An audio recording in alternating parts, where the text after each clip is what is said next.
لوگو، اللہ کے جو تم پر احسانات ہیں ان کو یاد کرو۔ کیا اللہ کے سوا کوئی اور خالق اور رازق ہے جو تم کو آسمان اور زمین سے رزق دے؟ اس کے سوا کوئی معبود نہیں، بس تم کیسے الٹائے جاتے ہو؟ اور اے پیغمبر، اگر یہ لوگ تم کو جھٹلائیں تو تم سے پہلے بھی پیغمبر جھٹلائے گئے ہیں، اور سب کام اللہ ہی کی طرف لوٹائے جائیں گے۔ لوگو، اللہ کا وعدہ سچا ہے تو تم کو دنیا کی زندگی دھوکے میں نہ ڈال دے، اور نہ بڑا فریبی یعنی شیطان تمہیں اللہ کے نام سے فریب دے۔ شیطان تمہارا دشمن ہے، تم بھی اسے دشمن ہی سمجھو۔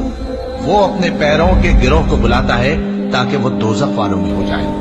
جنہوں نے کفر کیا ان کے لیے سخت عذاب ہے، اور جو ایمان لائے اور عمل نیک کرتے رہے ان کے لیے بخشش اور بڑا ثواب ہے۔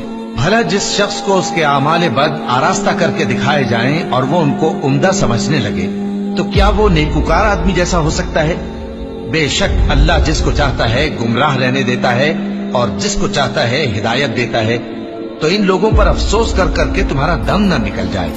یہ جو کچھ کرتے ہیں اللہ اس سے واقف ہے، اور اللہ ہی تو ہے جو ہوائیں چلاتا ہے، پھر وہ بادل کو ابھارتی ہیں، پھر ہم ان کو ایک بے جان علاقے کی طرف لے جاتے ہیں، پھر اس سے یعنی بارش سے زمین کو اس کے مردہ ہو جانے کے بعد زندہ کر دیتے ہیں۔ اسی طرح مردوں کا جی اٹھنا ہوگا۔ جو شخص عزت کا طلبگار ہے تو عزت تو سب اللہ ہی کی ہے، اسی کی طرف پاکیزہ کلمات چڑھتے ہیں اور نیک عمل ان کو بلند کرتا ہے۔ اور جو لوگ برے برے داؤ چلتے ہیں ان کے لیے سخت عذاب ہے، اور ان کا داؤ نابود ہو جائے گا۔ اور اللہ ہی نے تم کو مٹی سے پیدا کیا، پھر نطفے سے، پھر تم کو جوڑا جوڑا بنا دیا، اور کوئی عورت نہ حاملہ ہوتی ہے اور نہ جنتی ہے، مگر یہ سب کچھ اس کے علم سے ہوتا ہے۔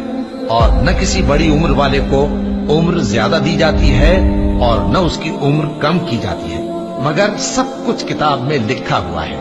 بے شک یہ اللہ کو آسان ہے۔ اور دونوں دریا بھی یکساں نہیں ہیں، یہ ایک تو میٹھا ہے پیاس بجھانے والا جس کا پانی خوشگوار ہے، اور یہ دوسرا کھاری ہے کڑوا۔ اور ہر ایک سے تم تازہ گوشت کھاتے ہو اور زیور نکالتے ہو جسے پہنتے ہو۔ اور تم دریا میں کشتیوں کو دیکھتے ہو کہ پانی کو پھاڑتی چلی آتی ہیں، تاکہ تم اس کے فضل سے معاش تلاش کرو اور تاکہ شکر کرو۔ وہی رات کو دن میں داخل کرتا اور وہی دن کو رات میں داخل کرتا ہے، اور اسی نے سورج اور چاند کو کام میں لگا دیا ہے۔ ہر ایک وقت مقرر تک چل رہا ہے۔ یہی اللہ تمہارا پروردگار ہے، اسی کی بادشاہی ہے۔ اور جن لوگوں کو تم اس کے سوا پکارتے ہو وہ کھجور کی گٹھلی کے چھلکے کے برابر بھی تو کسی چیز کے مالک نہیں۔ اگر تم ان جھوٹے معبودوں کو پکارو تو وہ تمہاری پکار نہ سنیں، اور اگر سن بھی لے تو تمہاری بات کو قبول نہ کر سکیں، اور قیامت کے روز تمہارے شرک سے انکار کر دیں گے، اور ایک ہی باخبر کی طرح تم کو کوئی خبر نہیں دے گا۔ لوگو، تم سب اللہ کے محتاج ہو، اور اللہ ہی تو بے نیاز ہے، لائق حمد و ثنا ہے۔ اگر وہ چاہے تو تم کو نابود کر دے اور نئی مخلوق لے آئے، اور یہ اللہ کو کچھ مشکل نہیں۔